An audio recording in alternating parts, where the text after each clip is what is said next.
Ayan, bisitahin natin ang palayan na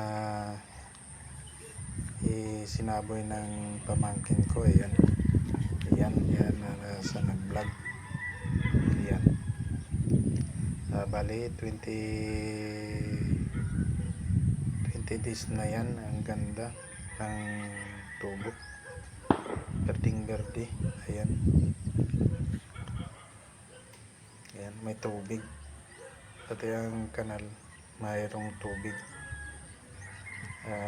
Dati hirap ang tubig, walang mapagkunan, kaya binilan ko ng pumpa para tulong pag walang tubig,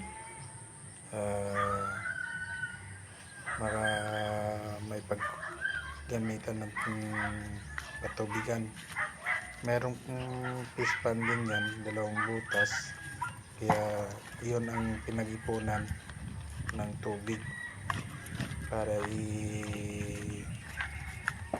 ilagay naman dyan sa palayan. Ayan,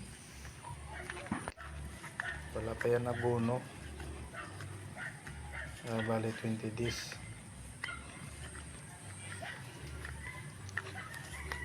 Ayan, nagbisita ang pamangkin ko. Tinignan niya kung anong magandang tubo. Ayan, bali ang palay maganda, saka wala namang maraming damo. Ayan, dapat talaga matyaga ka sa pag mayroon kang palayan. Araw-araw isdahin mo yan, kapagkita mo kung ano ang may sira, kung ano ang kulang. Dapat talaga may tiyaga. Pag may tiyaga, may aanihin ka din. Ayan, may aso pa. Kasi dyan banda, maraming bahay yan dyan. Yan bahay. Kasi yan ang boundary ng lupa ko.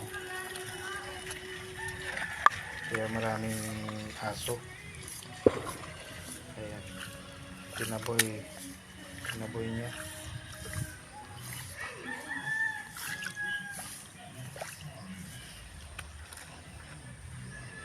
Ang problema kasi dyan, kasi nasisira ang palay pagka napakan nila. Ayan ang boundary. Ayan na naman, pupunta tayo sama natin siya, pupunta doon sa laga niya. Ayan, dati kasi kwan yan sa singer, si Pirot, tagakanta ng Bisaya. Ngayon iniwanan ang pagkanta, nagbantay na lang ng karabaw. Yan ang kalabaw, 2 piraso. Ayan,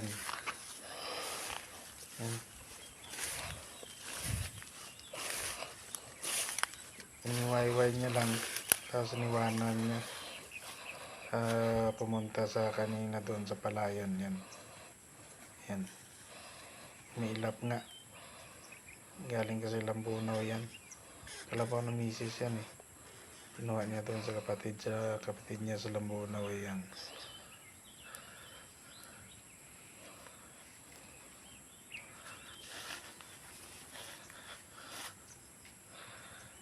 and then 2 anak niya yan ang isa.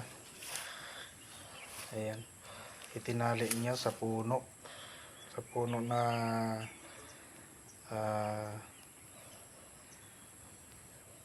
malaking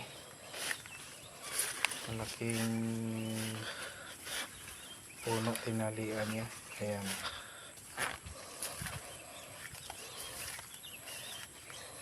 nakatakot siya baka mawala, kaya tinali niya sa malaking puno para pang sigurado nga hindi na mawala.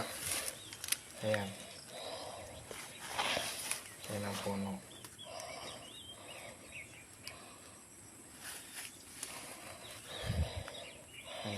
ibabaw. Hirap na magkuha. Ayun ang puno, napakataas. Ayan. Yan, maraming salamat. Shout out na lang sa mga viewers, subscriber. Maraming salamat sa inyo. At sa mga lahat-lahat, mga OFW, shout out sa inyong lahat. Mag-ingat kayo kung saan man kayo. God bless. And bye-bye.